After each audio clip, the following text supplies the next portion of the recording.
There are 40 million seniors in the United States. More often than not, these seniors are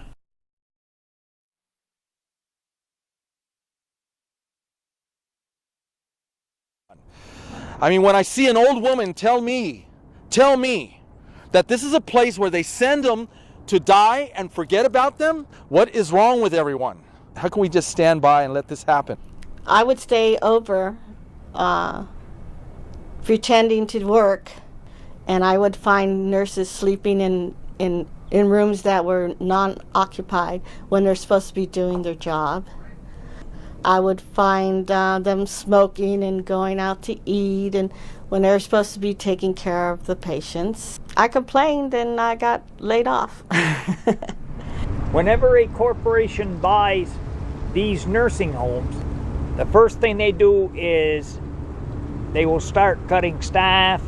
Patients were sitting in their urine and feces for a while, and the nurses weren't really taking care of the patients. So they do not have many skilled people working there. They have a few that are supposed to oversee the rest of them. The way they should have. I had to mark diapers because they were sitting in them too long. Once they have pulled out the cash that they can pull out, they'll declare bankruptcy. And I didn't like that at all because they paid for quality and they weren't getting quality. And they'll sell it to another corporation. And they just keep doing this until the facility ends up on paper only. A couple of my patients that I helped with, they passed away for no reason. Then at that point, that'll get sold to another corporation on paper, and they just keep going until there's absolutely nothing left. They went just like that. They got pneumonia. They left their windows open because it was hot one day and then cold, and they got sick and they were gone. Goldie Bernstein was a dear friend of ours, but she was in the same nursing home, and my wife and I would go see Goldie, and we'd find her out in the hallway or in the atrium in her wheelchair.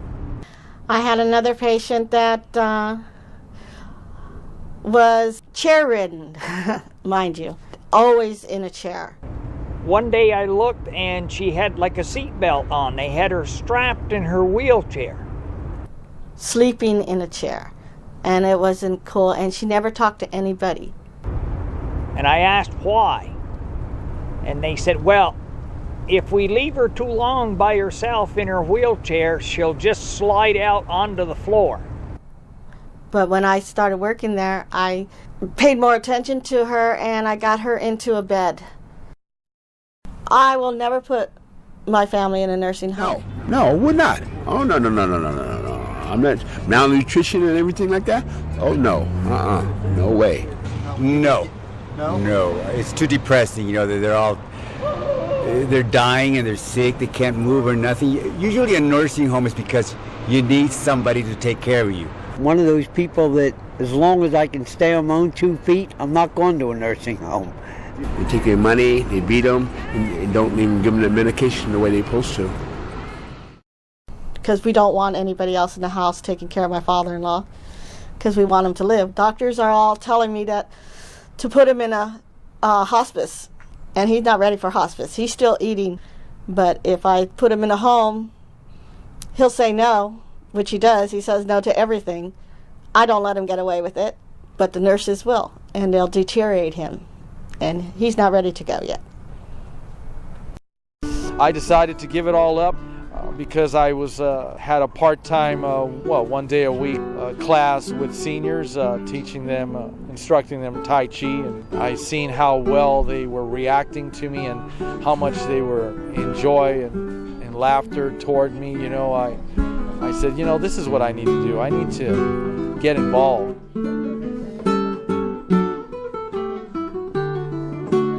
I just strongly feel that we need to be getting involved. There are so many communities that are doing their very, very best. And when I mean communities, I'm talking about senior and disabled communities. They're doing their very best to try to make a difference in these people's lives and care for them. There are those who want to make a difference. to give our senior and disabled citizens the honor they've earned and the compassion they deserve.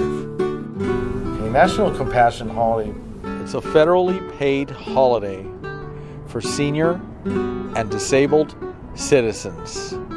It's a day of compassion, of service, education, involvement, and awareness towards senior and disabled citizens. I call my residents angels because they really are. When you go into these communities and you give them attention and love, and they come over to you and they thank you and they give you a hug and a kiss on the cheek and they tell you that you've made their day, how can I not call them an angel? You know, they are our angels. They're my angels.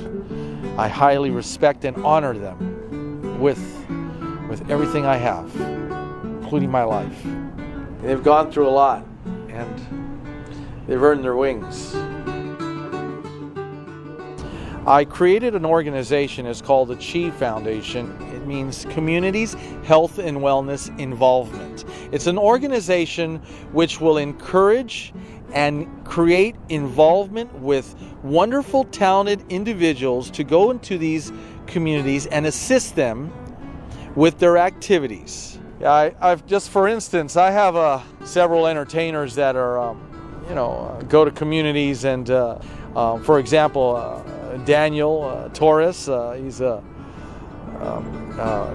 guitarist, a musician in itself. He plays, multiple instruments.